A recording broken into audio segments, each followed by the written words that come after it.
시편 71편 17절부터 24절입니다.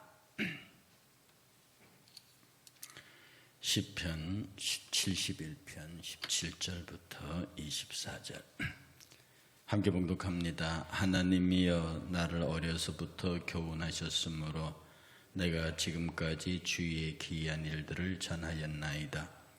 하나님이여 내가 늙어 백발이 될 때에도 나를 버리지 마시며 내가 주의 힘을 후대에 전하고 주의 능력을 장래의 모든 사람에게 전하기까지 나를 버리지 마소서. 하나님이여 주여이가 또한 지극히 높으시니다. 하나님이여 주께서 큰 일을 행하셨사오니 누가 주와 같으리이까. 우리에게 여러 가지 심한 고난을 보이신 주께서 우리를 다시 살리시며 땅 깊은 곳에서 다시 이끌어 올리시리이다. 나를 더욱 창대하게 하시고 돌이키사 나를 위로하소서. 나의 하나님이여 내가 또 비파로 주를 찬양하며 주의 성실을 찬양하리이다. 이스라엘의 거룩하신 주여 내가 수금으로 주를 찬양하리이다. 내가 주를 찬양할 때에 나의 입술이 기뻐 외치며 주께서 성령하신 내 영혼이 즐거워하리로다. 나의 혀도 종일토록 주의 의를 작은 소리로 읊조리오리니 나를 모해하려 하던 자들이 수치와 모한을 당함이니이다. 아멘. 이 시편 71편은 저자가 이 시편의 시인이 나이가 들어서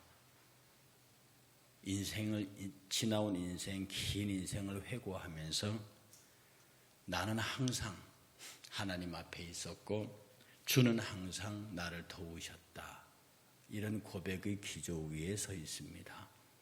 그래서 지금까지 나를 인도하시고 내가 의뢰했던 그 하나님을 내 후대에게, 내 자손들에게 전할 것입니다. 라고 하는 고백을 담고 있는 시가 이 71편의 시입니다. 이 시인의 고백은요, 1절부터 보면 주는 언제나 내가 의뢰하고 믿고 숨고 피할 수 있는 나의 요새였습니다 하는 고백을 합니다. 다윗의 고백이죠. 내가 여러 가지 환난을 당하고 힘들었지만 그때마다 주는 내가 피할 수 있는, 내가 도망갈 수 있는, 그러면서도 언제나 주는 나의 소망이 되셨습니다. 내가 고난 가운데 있을 때에도 언제든지 주 여호와여 주는 나의 소망이시오니 내가 어릴 때부터 신뢰하니시라. 이게 71편 5절의 고백입니다. 주 여호와여 주는 나의 소망이시오 내가 어릴 때부터 신뢰하니시라. 그렇게 내 평생을 소원하고 신뢰해왔던 하나님, 이제 내가 노년이 됐으니 내가 더 이상 힘 있는 사람이 아니고 하나의 촐로처럼 됐는데 그럼에도 불구하고 본 71장 12절에 하나님이여 나를 멀리 하지 마옵소서. 나의 하나님이여 나를 속히 도우소서. 여전히 인생의 후반부에서도 나를 도우라고 말하는 이 간절함이 있는 시의 내용입니다. 해서 오늘 17편 오늘 읽은 이 본문부터는 하나님이 나를 신실하게 대하셨기 때문에 나도 하나님 앞에 인생의 마지막 부분까지 신실하게 대할 것입니다. 특별히 시인이 고백하는 것은 내가 돌이켜보건대 내 인생에 어려웠고 힘든 시기들, 그런데 그것 이후에는 하나님이 나를 창대케 하셨습니다 라고 하는 고백이 있어요. 실제로 다윗은 골리앗을 쓰러뜨린 골리앗이라고 하는 최대 위기를 넘고 난 다음에 그는 다음 사울의 후계가 되는 자리에 올라갑니다. 그가 사울을 피하여 가드 땅으로 도망가서 원수의 칼 밑에서 숨어있던 그 시기를 끝나고 그는 헤브론에서 나라를 건설합니다. 그리고 헤브론의 통치 기간을 끝내고 예루살렘으로 돌아와서 이스라엘을 창업하였을 때도 그 창업 과정에서 그는 무수한 배신과 심지어 마지막 아들의 반역까지를 경험하지만 그 모든 것들을 넘어서고 통일 제국을 완결합니다. 다윗은 자기의 생애 속에서 그런 돌이켜보니 그런 시련들 하나하나가 자신을 업그레이드 시키기 위한 하나님의 시도였음을 고백하는 거죠. 물론 우리가 잘못해서 우리가 죄를 지어서 하나님이 때리시는 경우도 있습니다. 그러나 비록 우리가 죄를 지어서 하나님이 때려서 그 매로 인하여 내가 고난을 당한다 할지라도 그 매로 인해서 하나님 앞에 회개하고 그 매로 인해서 하나님에게로 돌아오고 그 매로 인해서 내 영혼이 울 수 있는 조건이 되었다고 하면 그 하나님의 매의 시기가 끝나고 나면 하나님께서는 더 크게 그를 높이 들리시고 더 크게 사랑하신다는 겁니다. 다윗이 우리아의 사건으로 인해서 침상이 젖도록 우슬초로 나를 정결케 하소서, 이런 간절한 고백을 통해서 표현 그대로 침상이 젖도록 울었던 다윗을 통해서 하나님은 그 아들 솔로몬으로 강대한 제국을 이루게 하시는 겁니다.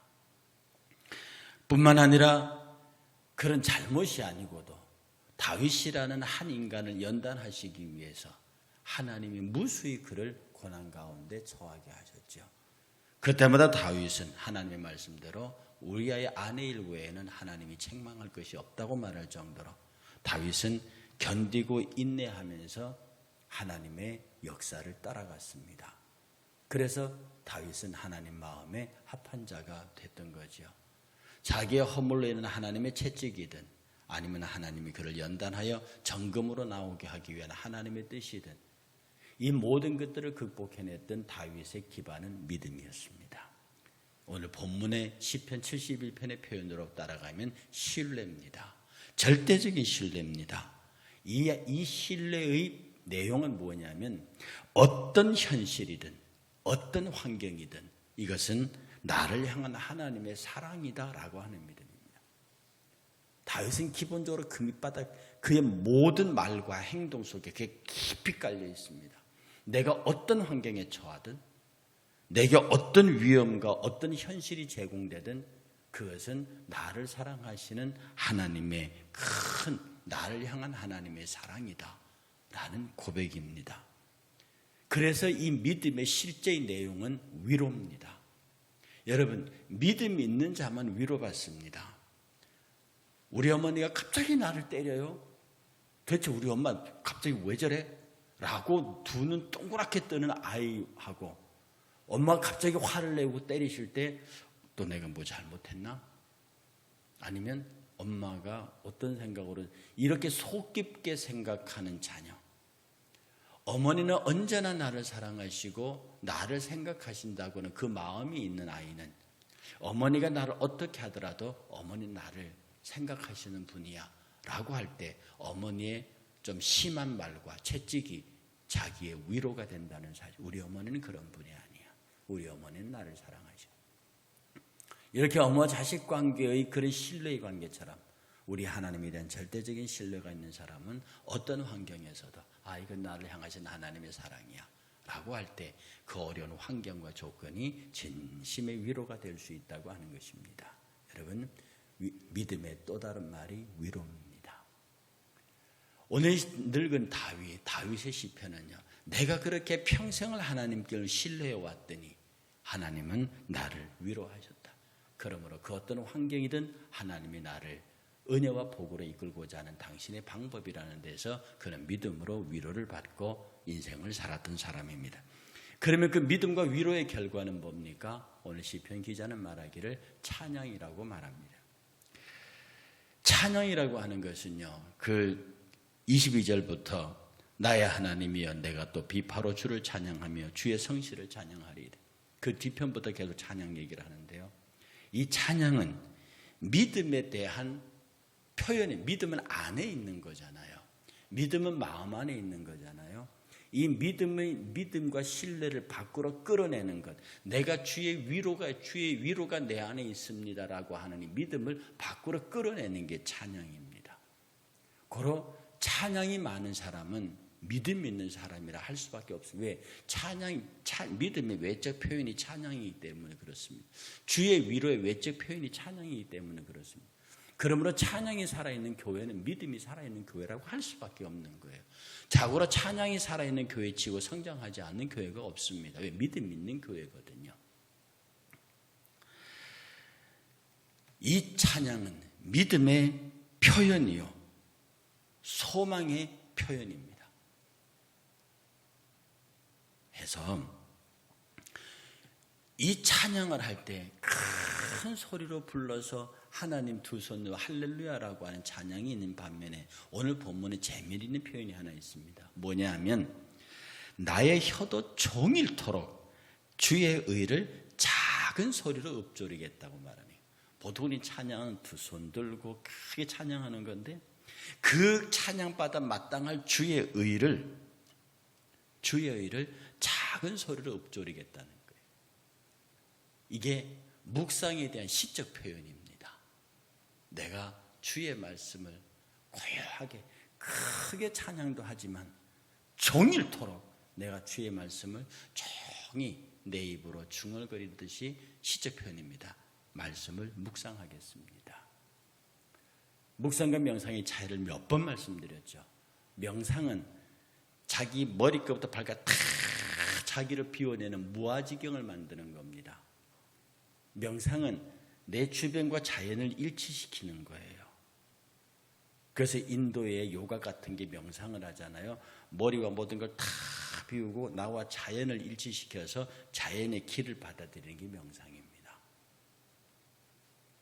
명상을 나쁜 거, 그래서 종교적으로 신비화시키는 힌두교적인 가르침은 나쁜 거지만 건강을 위해서는 모든 자연의 기와 자기를 일치시키는 것이 그렇게 나쁜 것은 아닙니다. 그런데 묵상은요, 참 영어로 메디테이션이라고 그러는데 단어가 같아요. 그래서 아직은 영어가 사상과 철학을 드러내기에는 독일과 한글의 한문에 한참 못 미친 언어가 맞긴 맞습니다. 이 묵상은요, 명상은 자연과 일치시키는 거지만, 자연의 기와 일치시키는 거지만, 묵상은 말씀과 일치시키는 겁니다. 더 적극적으로 말하면 그 말씀이 나를 온전히 지배하도록 하나님이 세상을 이처럼 사랑하사 라고 하는 말씀을 묵상한다고 하면 그 말씀이 나를 온전히 전 인격을 지배하도록 나를 그 말씀에 내어드리는 과정이에요. 그래서 묵상 기도가 되게 어려운 겁니다. 아무 말 하지 않죠.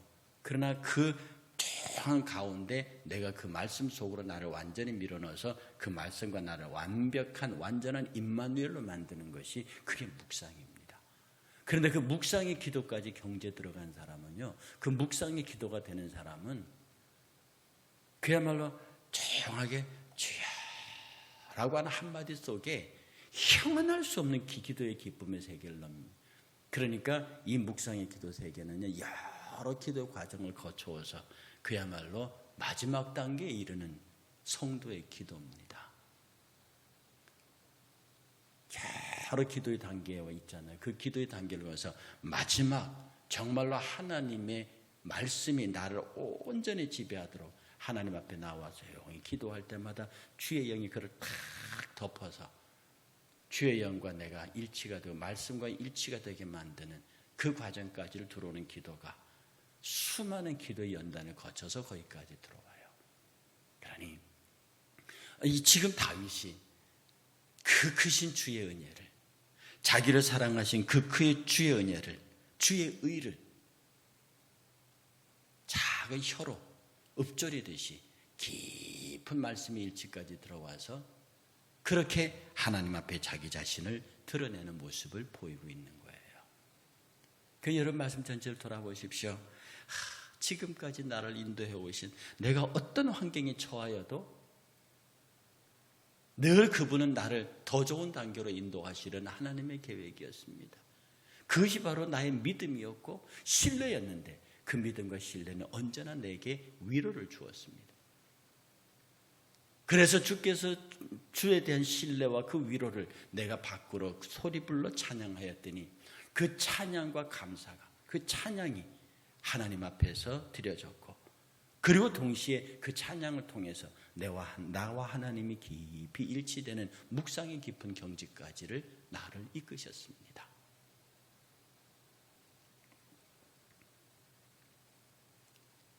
결국 이 시인이 이 시를 통해서 우리에게 전하고자 하는 바는 뭡니까? 하나님에 대한 절대적인 신뢰, 그래서 신뢰에서 위로를 받고 그것을 밖으로 과감히 드러내서 찬양하면 그 찬양을 통해서 승리를 선언하고 소망을 이야기하고, 그리고 말씀이 전적으로 나를 지배할 수 있도록, 전적으로 말씀이 나를 지배할 수 있도록 자기 자신을 깊이 내어드리는 고백, 바로 여기에서 감사와 승리를 선언하면서 하나님의 사람으로 우뚝 설 것을 부탁하는 메시지가 담겨져 있는 겁니다.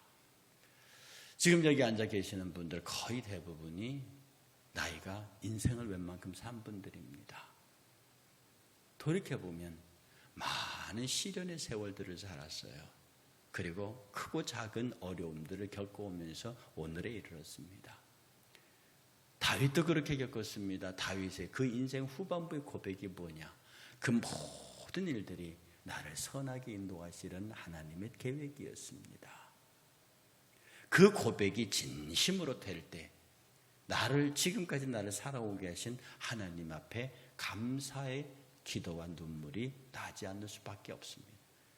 여기까지 인도하신 에베네셀의 하나님. 돌이켜보면 수많은 위기가 있습니다. 개인적인 위기, 가정의 위기, 직장의 위기, 삶의 위기가, 그런 위기를 하나하나 넘어오면서 오늘에 이르렀습니다. 여기까지 인도하신 에베네셀의 하나님. 그리고 앞으로 나도 앞날도 이렇게 인도하시라 하나님. 그 하나님에 대한 절대적인 신뢰를 가지고 그 절대적인 신뢰에서 위로를 받고, 그 신뢰와 위로를 들어 높이 우리 모두 전 시간을 다해서 하나님을 찬양하고, 그리고 말씀이 나를 온전히 지배해서 그의 말씀이 나를 이끌어가고 그의 말씀이 나를 지배하고 보호하고 시편 전체가 의도하는 그 하나님의 말씀이 주가 되는 삶이 내 생 가운데서 이루어지게 하옵소서. 여러분들 오늘 이 새벽에도 이 말씀을 위해서 기도하고, 이 말씀을 위해서 하나님, 내가 왜 새벽을 깨우겠습니까? 이 새벽에 내가 개인적인 기도 제목도 있겠지만 정말로 이 다윗처럼 하나님 앞에서 깊은 위로를 느끼게 하시고, 내 평생 소원 이것뿐 주의 일을 하다가 주 앞에 이르는 그날까지 내가 주 앞에서 승리의 찬가를 부를 수 있도록 주에 대한 신뢰를 잃어버리지 않고 오직 말씀에 묵상하여 말씀에 이끌려서 내 삶 전체가 감사와 승리의 삶이 되게 하옵소서. 그렇게 오늘 하루도 승리하시고 이번 한 주도 감사하시며 하나님과 함께 동행하시는 복 있는 우리 성도들 되시기를 주의 이름으로 축복합니다.